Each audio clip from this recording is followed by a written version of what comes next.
So hey, what's up guys? We are back with a new video. This is Shivam. This is Neha And you are watching Beat Blaster.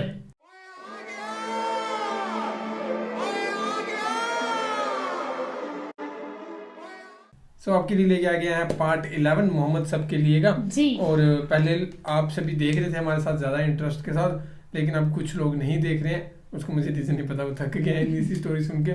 सो आज हमें तो बहुत अच्छा लग रहा है। हाँ, बड़ा मज़ा आ रहा है। और आज निकाह का बात करने आएंगी वो मोहम्मद प्रॉफिट मोहम्मद के साथ।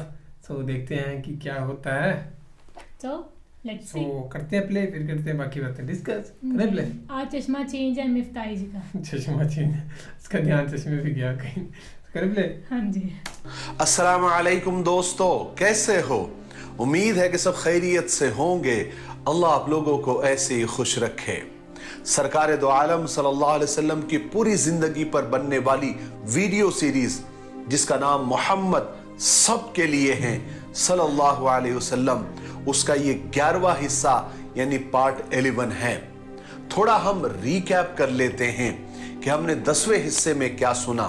हमने 10वें हिस्से में सुना कि मक्का में एक बहुत मालदार और नेक और पाकबाज खातून थी जिनका नाम खदीजा था। उन्होंने अपना तिजारती माल यानी बेचने के लिए माल आप सल्लल्लाहु अलैहि वसल्लम को दिया और आप उस सामान को लेकर मुल्क शाम तिजारत की गर्ज से गए और मुल्क शाम के सरहदी शहर बुसरा में आपने पड़ाव डाला। वहां पर एक सूखे दरख्त के नीचे आप आराम करने के लिए और टेक लगाने के लिए बैठे ही थे कि वो दरख्त हरा हो गया। उसके करीब ही एक गिरजाघर, एक कनीसा था। वहां पर एक बूढ़ा राहिब नस्तुरा रहा करता था। उसने जब आपको देखा तो आपको पहचान लिया और उसी वक्त पेशन गोई की कि ये आखिरी नबी है, नबी आखिरुज़्ज़मा है। उसके बाद आप सल्लल्लाहु अलैहि वसल्लम ने शाम के बाजार में अपनी ईमानदारी, अमानतदारी, दयानतदारी के वो झंडे गाड़े और ऐसी बेहतरीन अंदाज में आपने तिजारत की, व्यवहार किया, मामलात किए कि लोग दंग रह गए। आपने इस ईमानदारी के साथ ही खूब नफा कमाया, हर साल के मुकाबले में 2 गुना और डबल आपने मुनाफा कमाया, प्रॉफिट कमाया। फिर हजरत खदीजा रजी अल्लाह तआला अन्हा के पास आकर आप सल्लल्लाहु अलैहि वसल्लम ने भी और हजरत खदीजा के जो गुलाम थे मैसरा, उन्होंने भी सारी बातें आकर सुनाई। तो हजरत खदीजा रजी अल्लाह तआला अन्हा के दिल में आपका एहतराम, आपकी इज्जत और बढ़ गई। हमने आपकी सहूलत के लिए 10 वीडियो के हिस्से और पार्ट के वीडियो लिंक नीचे डिस्क्रिप्शन में दिए हुए हैं। आप लोग वहां जाकर उस लिंक पर क्लिक करके आप सारे वीडियो देख सकते हैं। चलिए अब आगे सुनते हैं। हजरत खदीजा ताहिरा रज़ी अल्लाह तआला अन्हा के एक चचाजाद भाई थे जिनका नाम वर्का बिन नौफल था। उन्होंने ईसाई मजहब इख्तियार कर लिया था और वो बहुत बड़े आलिम थे। एक दफा हजरत खदीजा रजी अल्लाह तआला अन्हा अपने चचाजाद भाई के पास मिलने के लिए गई और हुजूर पाक सल्लल्लाहु अलैहि वसल्लम की ये सारी बातें बताई जो उन्होंने मैसरा की ज़बानी सुनी थी और खुद उन्होंने अपनी आंखों से भी वो सब बातें और वो सब मंजर देखा था। वर्का बिन नौफल ने हजरत खदीजा रजी अल्लाह तआला अन्हा की जब ये सारी बातें सुनी तो हैरान हो गए और कहने लगे कि ए खदीजा, अगर तुम्हारी ये बातें सच्ची है तो तुम ये समझ लो कि ये मोहम्मद सल्लल्लाहु अलैहि वसल्लम इस उम्मत के आखिरी नबी है। मुझे मालूम है, मैंने पढ़ा है कि एक नबी अनकरीब आने वाले हैं और सब लोग उनका इंतजार कर रहे हैं। जब वर्का बिन नौफल की बातें हजरत खदीजा रजी अल्लाह तआला अन्हा ने सुनी तो हजरत खदीजा के दिल में हुजूर पाक सल्लल्लाहु अलैहि वसल्लम की मोहब्बत और एहतराम और बढ़ गया। अब वो ये आरजू करने लगी कि ये अमानतदार नौजवान उनके शौहर बन जाए, उनके हस्बैंड बन जाए। और ये आरजू इतनी बड़ी कि एक रोज हजरत खदीजा रजी अल्लाह तआला अन्हा ने एक नफीसा नाम की औरत जो उनकी सहेली थी, दोस्त थी, उनको बुलाया और उनसे कहा कि तुम मोहम्मद के पास जाकर सल्लल्लाहु अलैहि वसल्लम मेरा निकाह का पैगाम दे दो। उस औरत ने ऐसा ही किया। हुजूर के पास आई और इधर उधर की बातें करने लगी और बातें करते हुए एक सवाल किया कि ऐ मोहम्मद, तुम शादी क्यों नहीं करते, क्या वजह है? तो हुजूर ने फरमाया कि मेरे पास इतने पैसे कहां हैं कि मैं शादी कर सकूं। तो नफीसा ने कहा कि अगर इसके बगैर ही आपको हुस्न, जमाल, दौलत और इज्जत मिल जाए तो कैसा रहेगा? हुजूर ने फरमाया कि आप इतना घुमा फिरा कर क्यों बात कर रही है, आप बताइए कि वो कौन है?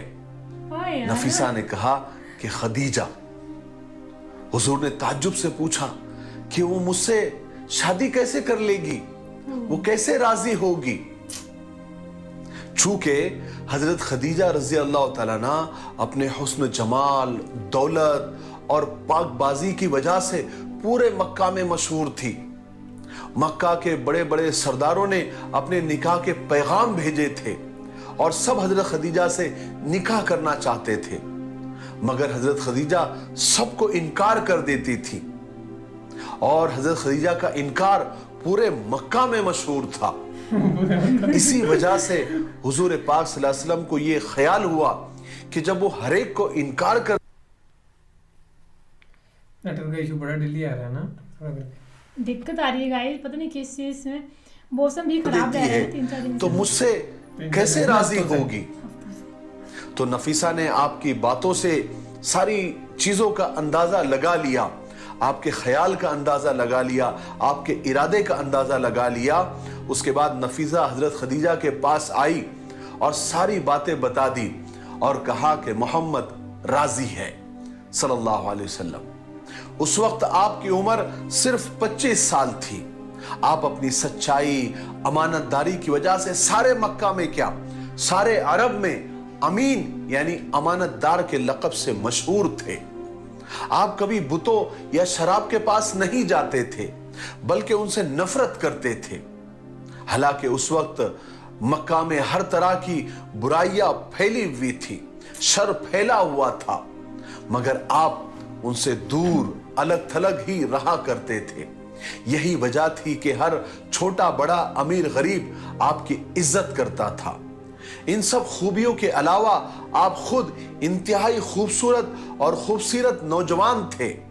आपका कद दरमियाना था, न लंबा न छोटा, बड़ा सा सर, गहरे काले रंग के बाल, कमानदार बालों से भरी हुई अबरू, खुली हुई पेशानी, बड़ी बड़ी आंखें जिनके किनारों पर हल्की सुर्खी यानी लाली की झलक थी, जिनकी वजह से आंखों की खूबसूरती और बढ़ गई थी। सियाह और लंबी लंबी पलकें, उभरी हुई खड़ी नाक और खूबसूरत एक जैसे दांत जिनमें हल्के हल्के गैप थे, घनी और खूबसूरत दाढ़ी, ऊंची गर्दन, चौड़ा सीना, चौड़े हाथ और चौड़ी हथेलियां, भरी भरी हथेलियां और तलवे और खुलता हुआ गंदुमी रंग। आप तेज और जमे हुए कदमों से चलते थे और जिसमें मुबारक आगे की तरफ झुका हुआ रहता था। आपके चेहरे पर ऐसी नरमी और मुलायमत रहती थी जो हर देखने वाले को अपनी तरफ खींच लेती थी। आप खुशामद और झूठी तारीफों से हमेशा दूर रहते थे, नफरत करते थे, सिर्फ सच्ची बात ही जबान पर लाते थे। मगर आपकी बातों में ऐसी मिठास और ऐसी मोहब्बत होती थी कि एक दफा मिलने वाला हमेशा के लिए आपका शैदाई और आशिक होकर रह जाता था। उसी के साथ आपकी निगाहों में सच्चाई और बुजुर्गी की ऐसी अजमत होती थी जो बड़े बड़े सरकशों को मरऊब कर देती थी।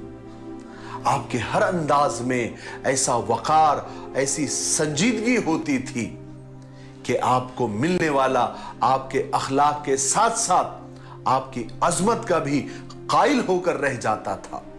यही वजह थी कि हजरत खदीजा आपकी शैदाई हो गई थी। यही वो खदीजा थी जिससे बड़े बड़े कुरैश के सरदारों ने शादी करनी चाहिए थी, निकाह के पैगाम भेजे थे, मगर वो साफ इनकार कर देती थी। اس کا انکار تو سارے مکہ میں کیا سارے عرب میں مشہور تھا، مگر اب وہی خدیجہ حضور کو خود اپنا رشتہ بھجوا رہی تھی۔ بہرحال جب رشتے کی بات پکی ہو گئی، دن تاریخ پکی ہو گئی، تو حضور پاک صلی اللہ علیہ وسلم اس طے وقت پر اپنے چچاؤں کے ساتھ حضرت خدیجہ کے گھر تشریف لے گئے۔ چچا ابو طالب نے نکاح پڑھایا اور اس طریقے سے قریش کی یہ خدیجہ طاہرہ اب قریش کی ہی امین سے بیاہی گئی، یعنی آپ کی شادی حضور پاک صلی اللہ علیہ وسلم سے ہو گئی۔ یہ نکاح ملک شام کے سفر کے 2 مہینے 25 دن کے بعد ہوا۔ نکاح کے وقت آپ کی عمر 25 سال کی تھی اور حضرت خدیجہ کی عمر 40 سال تھی، اور مہر میں 20 اونٹ طے ہوئے، اور ایک دوسری روایت کے مطابق مہر 12.5 اوقیہ طے ہوئی۔ ایک اوقیہ 40 درم کا ہوتا تھا، یعنی 500 درم مہر طے ہوا۔ اب تک حضور پاک صلی اللہ علیہ وسلم چچا ابو طالب کے ہی گھر میں رہتے تھے، مگر نکاح کے بعد آپ صلی اللہ علیہ وسلم وہی یعنی حضرت خدیجہ رضی اللہ تعالیٰ عنہا کے گھر میں رہنے لگ گئے۔ شادی کے بعد حضرت خدیجہ رضی اللہ تعالیٰ عنہا کی زندگی کا سب سے بڑا مقصد یہی تھا کہ آپ صلی اللہ علیہ وسلم خوش رہے اور آرام سے رہے۔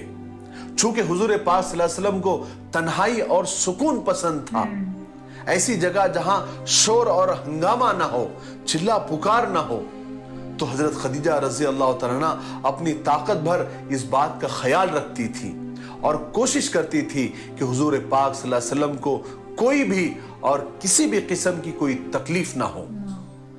اور حضرت خدیجہ رضی اللہ تعالیٰ عنہ نے ایک بہت بڑا کام کیا کہ اپنی ساری مال و دولت حضور کے قدموں میں ڈال دی، یعنی حضور پاک صلی اللہ علیہ وسلم کو اپنا سارا مال و جائیداد و دولت وقف کر دیا۔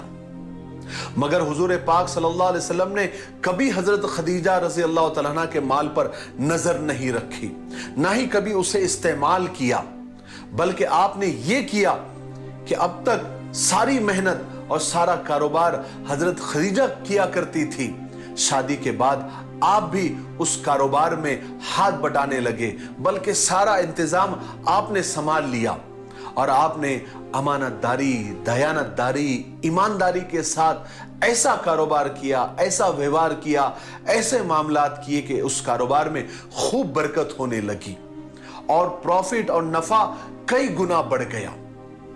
اور حضور پاک صلی اللہ علیہ وسلم حضرت خدیجہ کے ساتھ بہت اچھا معاملہ کیا کرتے تھے۔ آپ حضرت خدیجہ کے پورے حقوق ادا کیا کرتے تھے۔ حالانکہ آپ کو تنہائی پسند تھی، لیکن آپ وقت نکال کر اپنی چہیتی بیوی حضرت خدیجہ کے پاس آ کر بیٹھتے تھے، وقت دیتے تھے، ان کے ساتھ وقت گزارتے تھے، ان سے باتیں کرتے تھے، ہلکی پھلکی ہنسی مذاق بھی کیا کرتے تھے، اور کاروبار کے بارے میں رائے مشورہ بھی کیا کرتے تھے، اور حضرت خدیجہ کو یعنی اپنی بیوی کو بہت اہمیت دیتے تھے، بہت عزت دیتے تھے۔ اگرچہ اس وقت سارے عرب میں بت پرستی پھیلی ہوئی تھی، خاص کر کے بیت اللہ میں سینکڑوں بت رکھے ہوئے تھے، لیکن اتنی ساری بت پرستی کے باوجود عربوں میں بیت اللہ کی یعنی کعبے کی عزت آج بھی بہت زیادہ تھی۔ وہ کعبے کی بہت زیادہ عزت کرتے تھے، اللہ کا گھر سمجھتے تھے، اس کا طواف کرتے تھے۔ بیت اللہ حضرت ابراہیم علیہ السلام نے تعمیر کیا تھا، یعنی اس کو بنایا تھا، جیسے ہم نے پچھلے ویڈیو میں اس کی ساری تفصیل آپ کو بتائی تھی۔ کعبہ کو بنائے ہوئے اب ہزاروں سال بیت گئے تھے، اور اتنا بڑا وقت گزرنے کی وجہ سے کعبے کی دیواریں بہت زیادہ خراب اور کمزور ہو گئی تھی۔ پھر اسی زمانے میں ایک سیلاب بھی آ گیا، اور کعبہ چونکہ نیچے کی طرف میں ہے یعنی گڑھے میں ہے، تو اس کی وجہ سے پہاڑوں کا سارا پانی کعبے میں جمع ہو گیا۔ اسی وجہ سے کعبے کی دیواریں اور زیادہ کمزور اور خراب ہو گئی، یہاں تک کہ کعبے کی دیواریں گرنے کا لوگوں کو ڈر لگنے لگا۔ اس لیے مکہ والوں کو سخت فکر ہوئی، انہوں نے بیٹھ کر مشورہ کیا اور یہ طے کیا کہ کعبہ کو شہید کر کے دوبارہ اس کی تعمیر کرنی چاہیے۔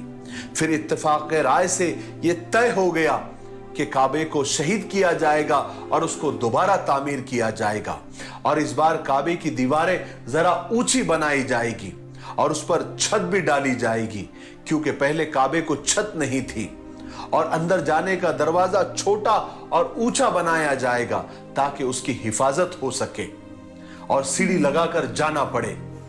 फिर आखिर सब ने मिलकर यह तय कर दिया कि अब काबे को शहीद करके दोबारा बनाया जाए। काबे की तामीर मक्का वालों के लिए बहुत इज्जत और खुशनसीबी की बात थी, इसलिए हर शख्स उसमें हिस्सा लेना चाहता था। इसलिए उन्होंने मिल बैठकर यह तय किया कि चारों दीवारों का काम अलग अलग खानदान को बांट दिया जाए।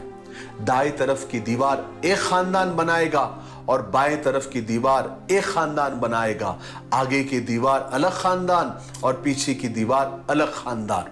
इस तरह उन्होंने सारे काम तकसीम कर लिए ताकि कोई झगड़ा ना हो, फसाद ना हो। इस तरह पूरे जोश और खरोश के साथ काबे का काम शुरू हुआ। पहले ईंटें और पत्थर लाने का काम शुरू हुआ। उस वक्त हुजूर पाक सल्लल्लाहु अलैहि वसल्लम की उम्र 35 यानी 35 साल की थी। आपने भी काबे की तामीर में, कंस्ट्रक्शन में बढ़ चढ़कर हिस्सा लिया और सबके साथ ईंटें और पत्थर लाने लगे। मैं आपकी मालूमात के लिए बता दूं कि यह काबे की यानी बैतुल्लाह की तामीर तीसरी बार हो रही थी। सबसे पहले हजरत आदम अलैहिस्सलाम ने इसकी तामीर फरमाई थी, क्योंकि हुजूर पाक सल्लल्लाहु अलैहि वसल्लम खुद फरमाते हैं एक हदीस पाक में कि हजरत जिब्राइल अलैहिस्सलाम हजरत आदम के पास आए और बैतुल्लाह की तामीर यानी काबा बनाने का हुक्म दिया। जब हजरत आदम अलैहिस्सलाम ने काबा बना दिया तो हुक्म हुआ कि उसका तवाफ करो और इरशाद हुआ कि ए आदम, तुम पहले इंसान हो और ये खुदा का पहला घर है जो लोगों की इबादत के लिए बनाया गया है। फिर हजरत आदम अलैहिस्सलाम के बाद नूह अलैहिस्सलाम के जमाने में तूफान आया, पानी का तूफान आया, तो बैतुल्लाह का नामो निशान भी बाकी नहीं रहा। फिर हजरत इब्राहिम अलैहिस्सलाम के जमाने में दोबारा बैतुल्लाह की तामीर का हुक्म हुआ। चूंकि नामो निशान बाकी नहीं था, इसलिए हजरत जिब्राइल अलैहिस्सलाम ने खुद आकर वो निशानात बताए और हजरत इब्राहिम और हजरत इस्माइल अलैहिस्सलाम ने काबे की दोबारा तामीर की, जिसका किस्सा हमने इसी सीरीज के पहले वीडियो में तफसील से सुन लिया। अब ये जो तामीर हो रही थी, ये तीसरी बार थी जब काबे की तामीर हो रही थी, उसका कंस्ट्रक्शन हो रहा था। और ये जान लो कि ये आप सल्लल्लाहु अलैहि वसल्लम की उम्र इस वक्त 35 साल की थी, 35 इयर्स की थी। ठीक है, आज के लिए इतना काफी है, इसलिए हम यहीं पर रुक जाते हैं क्योंकि वीडियो काफी लंबा हो रहा है। ये थी पार्ट 11। आज हमने बताइए काबे की जो है तीसरी बार और तीसरी आई थिंक आखिरी बार ही तामीर की गई होगी, है ना शायद, क्योंकि मैंने कहीं पढ़ा भी है शायद कि 3 बार इसको काबे की तामीर जो है करी गई है। ये बहुत बढ़िया था, निकाह भी हो गया है ना। निकाह हो गया। वैसे उनको अकेले रहना पसंद जैसे मुझे भी है, उन्होंने जैसे उनको अकेले रहना पसंद है। अच्छा, मेरे को लगा कह रहे जैसे उन्होंने किया था पसंद, वैसे मुझे भी है कोई पसंद। नो। तो फिर लेकिन वो टाइम देते अपनी वाइफ को, है ना। बहुत बहुत बहुत अच्छा किस्सा। कौन सी इसने वाइफ को टाइम देते हैं, अकेले रहना पसंद करते हैं। ये थी, बाकी बहुत अभी तो अच्छी तरह से व्यतीत हो रही है जिंदगी उनकी, है ना। और एक बात उनकी बहुत मेरे को बीच में ये भी अच्छी लगी थी कि जब उन्होंने कहा था कि उन्होंने सारा उनकी खदीजा ने सारा मतलब धन दौलत उनके कदमों में रख दिया था, लेकिन उन्होंने वो यूज़ नहीं करा। ये होती है कि सच्चे मर्द की निशानी। बाकी नेक्स्ट पार्ट का वेट करते हैं और फिलहाल वीडियो में guys, thank you so much for watching the video. मिलते हैं नेक्स्ट वीडियो में।